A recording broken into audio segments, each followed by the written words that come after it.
Bonjour tout le monde. Ouais, c'est pas facile, hein. Il se passe des choses, on comprend pas bien, on décide pour nous. C'est censé nous rassurer, ça nous rassure pas. C'est violent tout ça. Alors, je vais me permettre d'en parler. J'avais fait le choix jusque-là de rester muette sur le sujet, estimant que c'était pas de mon ressort. Là, je vois que ça induit quand même des comportements qui peuvent devenir irrationnels. Premier conseil, et là c'est mon passé de juriste et d'étudiante en droit qui va prendre le dessus. Appuyez-vous sur les faits. Quels sont les faits? Voilà. C'est important. Donc on va parler de chiffres, on va parler de zones géographiques, on va parler de symptomatologie, on va parler de système immunitaire, hein, dont on ne parle pas du tout dans les infos.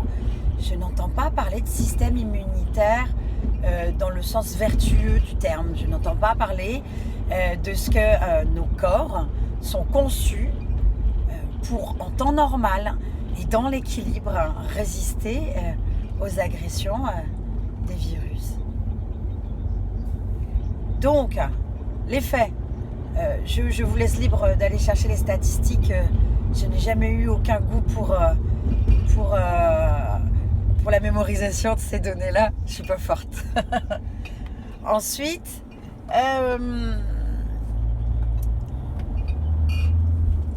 après les faits, voyez donc les zones géographiques, etc. Situez-vous, hein, situez-vous. Comment vous êtes dans cette situation-là? Est-ce que vous êtes amené à beaucoup bouger? Est-ce que, au contraire, finalement, vous êtes pas mal chez vous? Assez souvent, vous vous retrouvez chez vous, donc du coup, vous n'allez pas forcément être impacté de la même manière que les personnes qui sont amenées à rencontrer 80, 100, 200, 300 personnes par jour. Bon. Ensuite, je vais passer très vite. Ça va être sur le système immunitaire, votre système immunitaire.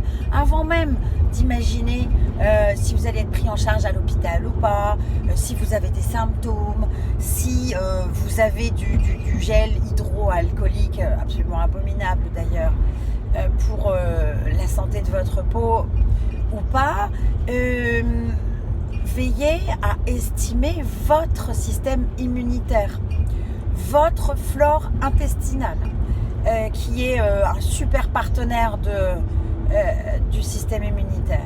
Donc, pour cela, il existe énormément de remèdes. Par contre, très efficace à partir du moment où on choisit la qualité. C'est important aussi.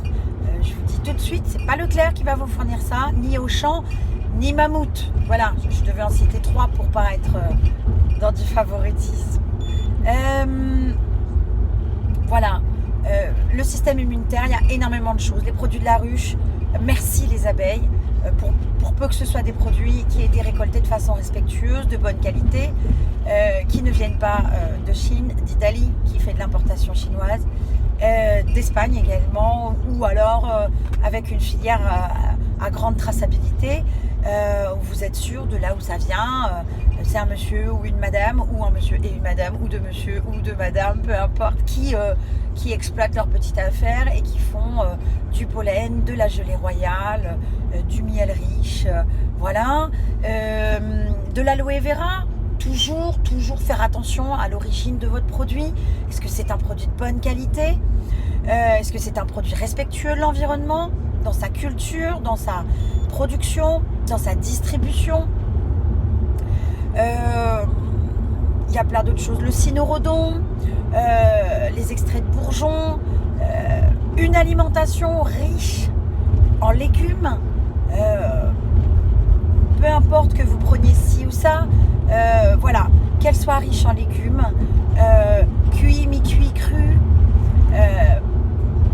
des fruits, mangez des fruits, vous avez toutes les vitamines dont vous avez besoin dedans. Le citron, la base de votre journée, hein. Vous commencez par le jus d'un demi ou d'un citron, c'est fini, vous n'arrivera plus rien les jours, c'est terminé. Des pommes, bien sûr. Voilà. Prenez vos infos, enrichissez votre système immunitaire, s'il vous plaît, s'il vous plaît, s'il vous plaît, avant même de céder à toute pensée irrationnelle, à toute action irrationnelle qui serait de l'ordre de c'est qu'est-ce qu'ils ont dit d'abord. Ils disent et vous choisissez vos actions. Soyez bien maître de vos actions. Ensuite, continuez à côtoyer vos proches. Quand je dis côtoyer, prenez les précautions nécessaires, bien sûr. Si ça peut se faire à distance, faites-le à distance, c'est pas grave, c'est pour un temps. Gardez le lien de l'amour, le lien de l'empathie, le lien de l'écoute, le lien du partage. Soyez attentifs à vous-même, à votre propre équilibre, ainsi qu'à l'équilibre de vos proches. Voilà, ça s'appelle la recette du bonheur. En plus, le truc, c'est qu'on peut l'utiliser tout le temps. Il n'y a pas d'overdose. Vous allez pouvoir et continuer à exister avec prudence, avec attention, par égard pour les autres. C'est pas seulement pour ne pas être malade vous-même, c'est aussi pour ne pas transporter quelque chose qui aurait la possibilité de fragiliser l'autre. Nos aînés, nos bambins, voilà, de l'égard, de l'attention, de l'amour, de l'amour, de l'amour. Et si vous avez des questions encore qui persistent, contactez-moi.